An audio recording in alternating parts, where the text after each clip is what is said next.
यह कहानी सच्ची घटनाओं और पात्रों पर आधारित है, लेकिन कार्यक्रम को रोचक बनाने के लिए कहीं कहीं काल्पनिकता का सहारा लिया गया है। कार्यक्रम का उद्देश्य किसी की भावनाओं को ठेस पहुंचाना नहीं है। क्या कोई मोबाइल फोन बिना सिम कार्ड, बिना कॉल या बिना इंटरनेट के 4 साल तक मुर्दा रह सकता है? और अचानक एक खूनी खेल वाले दिन वो जिंदा हो जाता है। 22 अप्रैल 2025 दोपहर का वक्त पहलगाम की बैसरन घाटी सैलानियों से गुलजार थी। गोलियों की गूंज उठी। लश्कर के आतंकी टीआरएफ का मुखौटा पहनकर आए।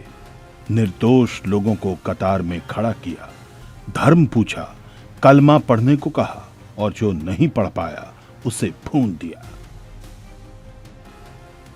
26 बेकसूर लोगों का कत्लेआम। उस दिन वहां गए लोगों में से कुछ ने साड़ियां पैक की थी बर्फ में फोटोज खींचने के लिए, कुछ ने बच्चों के लिए रेनकोट खरीदे थे, कोई पहली बार कश्मीर देखने आया था। किसी को नहीं पता था कि उनके बीच 3 और लोग भी थे। हमले के बाद एक ऐसा सुराग मिला जिसने जांच एजेंसियों को हजारों किलोमीटर दूर तक देखने को मजबूर कर दिया, और वो सुराग कोई इंसान नहीं था, कोई गवाह नहीं था, कोई मुखबिर नहीं था। 28 जुलाई 2025 श्रीनगर से कुछ किलोमीटर दूर डाची ग्राम के घने जंगलों में सेना के स्पेशल फोर्सेस को खुफिया सूचना मिली थी। 3 टारगेट्स, वही 3 जो 22 अप्रैल को बेसरन में थे। ऑपरेशन महादेव। फैजल जट उर्फ सुलेमान, हबीब ताहिर उर्फ छोटू, हमजा अफगानी, तीनों ढेर। लेकिन उनके मरने के बाद जो मिला उसने जांच को एक नई दिशा दे दी। सबसे खतरनाक चीज राइफल नहीं थी, वो छोटा सा कैमरा था जो हत्यारों की आंख बनकर सब कुछ देख रहा था। हमले के ठीक 7 दिन बाद केस की कमान एनआईए को दे दी गई थी और ग्राउंड पर उतरे एनआईए के सबसे शातिर और डार्क ऑपरेशंस के माहिर स्पाईमैन मिस्टर एक्स। 26 लोग ज्यादातर हनीमून पर थे और हम अभी भी अंधेरे में हैं। Case officially yours mister x. Dachigam encounter में 3 आतंकी की ढेर हो गए, लेकिन असली खेल अब शुरू हुआ है। एनकाउंटर में ढेर आतंकियों के पास से हथियार मिले, गोलियां मिली, बैग मिले और मिले 2 फोन। सामान्य तौर पर किसी आतंकी के फोन से जांच एजेंसियों को कई सुराग मिल जाते हैं, लेकिन इस बार फोन ने कोई आसान जवाब नहीं दिया। एनआईए की टीम ने इन दोनों फोन्स की कुंडली खंगालनी शुरू की तो साइबर एक्सपर्ट्स हैरान हो गए। सर, कोई कॉल रिकॉर्ड नहीं, कोई व्हाट्सएप चैट नहीं, कोई डेटा नहीं, कोई सोशल मीडिया नहीं। गलत। सर, हर फोन बोलता है, बस कुछ फोन शब्दों में नहीं, खामोशी में बोलते हैं। उस दिन पहलगाम में जो हुआ वो उस दिन शुरू नहीं हुआ था। किसी ने इसकी तैयारी बहुत पहले कर दी थी। जैसे ही फोन के IMEI नंबर को ट्रैक किया गया, तार सीधा पाकिस्तान से जुड़ा। ये नंबर पाकिस्तान का है, ये बात तो एनआईए जान चुकी थी। लेकिन IMEI को खंगालने के बाद जो हिस्ट्री सामने आई, उसके बाद कमरे में सन्नाटा छा गया। जनवरी 2021 फोन चीन से पाकिस्तान पहुंचा। फिर 4 साल तक वो सिर्फ इंतजार करता रहा और 22 अप्रैल 2025 उसे पहली बार एक्टिवेट किया गया, सीधे पहलगाम हमले से पहले। एक फोन जो पिछले 4 सालों से बंद था, वो अचानक एक हत्यारे के हाथ में कैसे पहुंचा? फोन की सप्लाई हिस्ट्री खुली और जांच एक ऐसे बैंक तक पहुंची जिसका नाम पहले भी आतंकवाद से जुड़ी जांचों में सामने आ चुका था। लेकिन फैजल बैंक जांच का लक्ष्य नहीं था। हम उस रास्ते को देख रहे थे जिससे एक फोन 2021 में कराची पहुंचा और 2025 में एक हत्यारे के हाथ में मिला। जांच में नाम नहीं, पैटर्न मायने रखते हैं। और यह पैटर्न कराची से आगे बढ़कर लाहौर तक जा रहा था।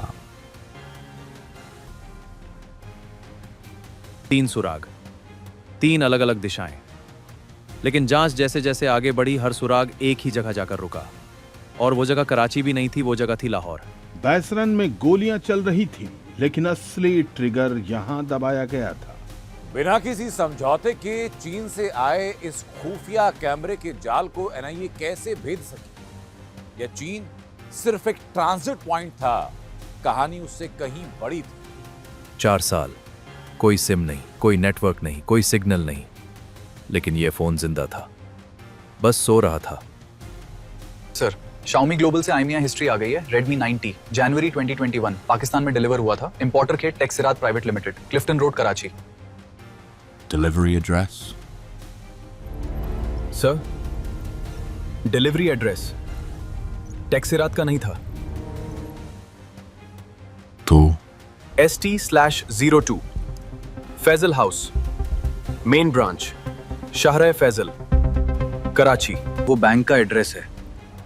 जी sir, Faisal bank limited. Letter of credit. Sir, international trade में बड़े शिपमेंट्स के लिए bank letter of credit issue करता है, यानी बैंक ने इस इंपोर्ट को फाइनेंस किया। डिलीवरी उनके एड्रेस पर हुई। फिर फोन आगे गया, कहाँ गया? यही जानना है। बैंक ने हमेशा इनकार किया, कहा जैसे ही प्रतिबंध लगे संबंधित खाते बंद किए गए। लेकिन एक चीज थी जो बैंक नहीं बदल सकता था, पैटर्न। Redmi 9T जनवरी 2021 पाकिस्तान पहुंचा। उसके बाद 4 साल तक कोई नेटवर्क नहीं, कोई सिम नहीं, कोई गतिविधि नहीं। ये एक स्लीपर डिवाइस था जिसे सही वक्त आने तक छिपा कर रखा गया।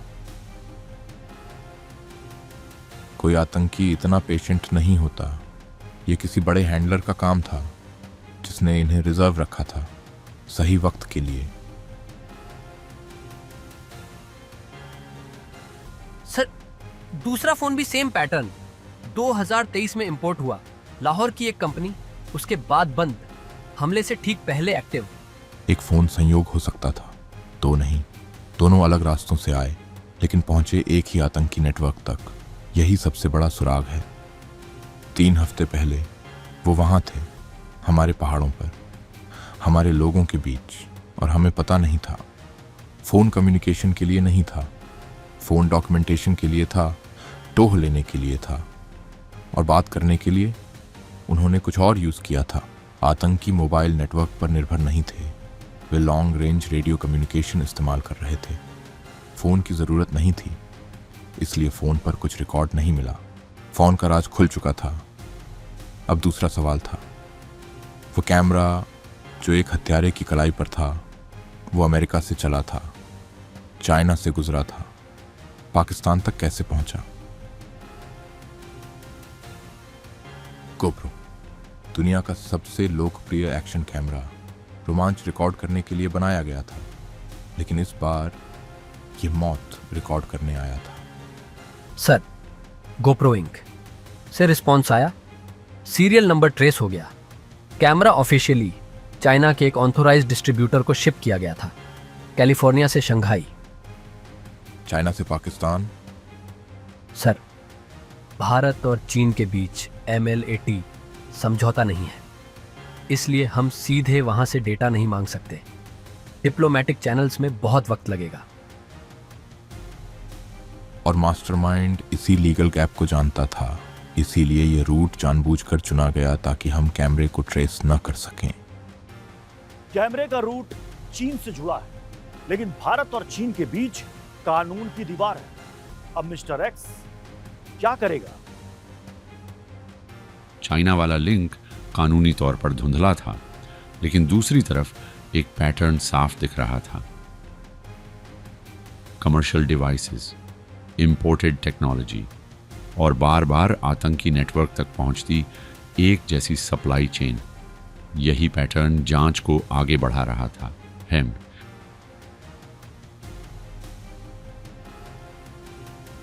वो कैमरा सिर्फ रिकॉर्ड करने के लिए नहीं था, वो एक मैसेज था। हम यहाँ थे, हम जीते और हम वापस आएंगे। ये कैमरा लश्कर की PR स्ट्रेटजी का हिस्सा था। हमला रिकॉर्ड करो, वीडियो इंटरनेशनल नेटवर्क्स को भेजो, प्रोपेगेंडा फैलाओ, रिक्रूटमेंट बढ़ाओ। हमने उन्हें वो वीडियो बनाने नहीं दी, लेकिन जो नेटवर्क ये कैमरा यहां लाया वो अभी भी एक्टिव था।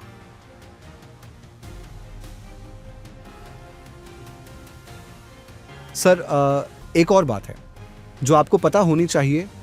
गगनगीर और पहलगाम दोनों में एक ही M4 कार्बाइन इस्तेमाल हुई है, वही सीरियल, वही राइफल, एक ही मॉड्यूल, एक ही हैंड, एक ही कमांड। सर, मैं तो बस घोड़े देखने गया था, वो तीनों अचानक आ गए। 3 हथियारबंद लोग, तुम्हारे ढोक में 5 घंटे, खाना खाया, अमरनाथ राउट पूछा और तुमने 3000 रुपए लिए। सर, उन्होंने कहा था मुजाहिद हैं, जिहाद की बात कर रहे थे पंजाबी लहजे में। मैंने मना किया तो उन्होंने मेरे बेटे को देखा। तो तुमने कंबल दिए, हथियार छुपाए और अगले दिन बैसरन में खड़े होकर देखा कैसे 26 लोग मरे।